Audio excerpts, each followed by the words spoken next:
Here we are, the two noofs. the two newfie pro bodybuilders. Only ones in existence. Only ones in existence. Pretty small. Also, the two pothead newfie bodybuilders. You know, I told you too. I'm not. I haven't been smoking weed that long. Yeah, I know. Yeah, that's the one difference. A year. It's only been a year since November. you're Like new really into the smoking game. weed. Yeah. But you smoke like a veteran. I'll give you that. Yeah. Now I do. You smoke like a veteran, absolutely. Well, now that we're talking about, let's. The high potency. We're going hot. We're going crazy one first. Yeah, we're just gonna go all in. Might as well. This special occasion. First, we were gonna like. So okay, obviously we're gonna be smoking some weed tonight, guys. But it's part of the deal with this podcast. Yeah, because like my mom is really against smoking weed. Oh, she's so old school. Oh yeah, especially back in rural Newfoundland, man. Like, well, she had bad experiences with her in her family smoking weed. Like they're all losers and smoking weed. So she says she puts those together. She equates that. Yeah. And I try to explain to her, I was like, Mom, listen, I think I'm decently successful.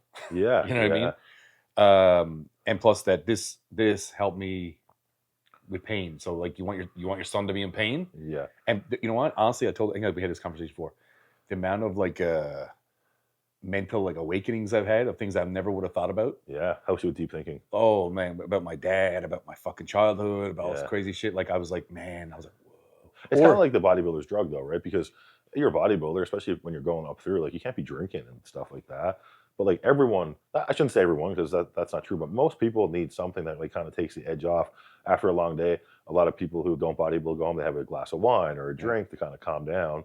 Can't really do that when you're a bodybuilder. So weed is, I know so many bodybuilders who smoke weed. I had to stop and say, this is the best sex I've ever had in my life. Really? And even when I, blew my load, I was just like, I really felt like it was like, like dude, I was like, I could look at my watch going, it's still going. Like 2 minutes. And meanwhile, it might be like, then you go over and like, even same thing though. I go make a bagel or something. And I toast it. I'm like, it's taken forever. Like, come on. Like, it's like, I checked it like 10 times. It's like still not ready. It doesn't take that long, right? But when I'm stoned, time fucking slows down, man. That's why even I go, fuck, man, it must be like, what, 12 o'clock? Looks 5 o'clock in the morning. What the fuck? Man, I'm the opposite. What's going on? Like, if I'm going to like bang my chick and like, I'm like, because you can kind of judge, like, you have a good read on yourself, like how long you're going to be able to last. Like, if you're super worked up, like, you're probably not going to last long. Yeah. Right, so if I'm like, I'll grab the pen, like hit it a couple times, be like, I'll get extra like 5 minutes out of this now. But the downfall, I'm after smoking so much before that, like my dick won't work. Oh yeah, I've been there too. You know what I mean? You know what? And then you get anxiety about it. You're just like, oh fuck. Now you're fucked. Yeah, no, if the anxiety starts going when you have a soft dick, you're done, dude. Go sit down. You know the thing about sex and weed too? I'm not horny when I'm high, but I can get horny. Oh, it's like, yeah, same. You start kissing and touching it, but like, I don't think about sex when I'm. But like, I overcome that. Because you can overcome it, man. Yeah, exactly. Because at nighttime, like I'm going to be stoned, whether for my pain or I'll smoke a joint, right? Yeah. And I won't be horny, but I know that once I get going, it's going to be awesome. Yeah. So I just like. Okay, I've done that too. I knew I wasn't, and I was like, but this is going to be really good if I just get it going here. Yeah. We got to focus on, man. So I'll be like eat my girl out trying to get her going, and then my mind just starts like drifting. Like I'm thinking about random shit. No, I'm like, I'm fucking amazing. I'm fucking amazing. Honestly, I'll tell you the truth. Honest truth.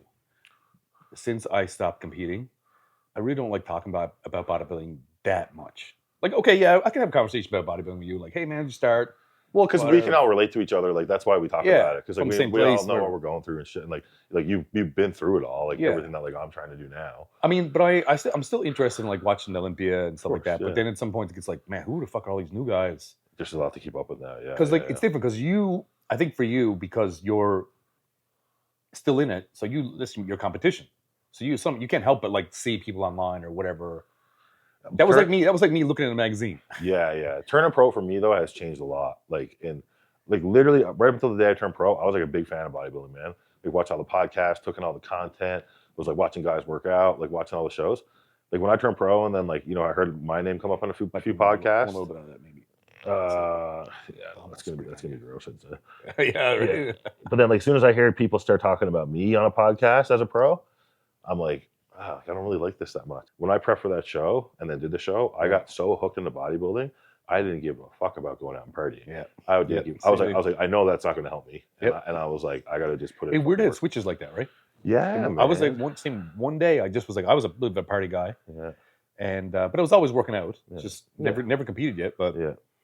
same thing. But one day, I think after I did my first show, I was just like, man, and my buddy showed up with, honestly, he showed up at my house with fucking 2-4 beer, and it was summertime, and I'm like, oh man, you just don't want to do it anymore. I got fucking chest tomorrow. And that's one thing I know when I'm done. I won't look back and regret spending time with the people who love me, right? Because good, man. if I sacrifice all of that for bodybuilding, and maybe I become the best bodybuilder in the world or one of them, right? Yeah. If I have no one to celebrate it with, it means absolutely nothing. You're right. Right? If everyone 100%. Hates me, like what's the point? I gave up everything for that.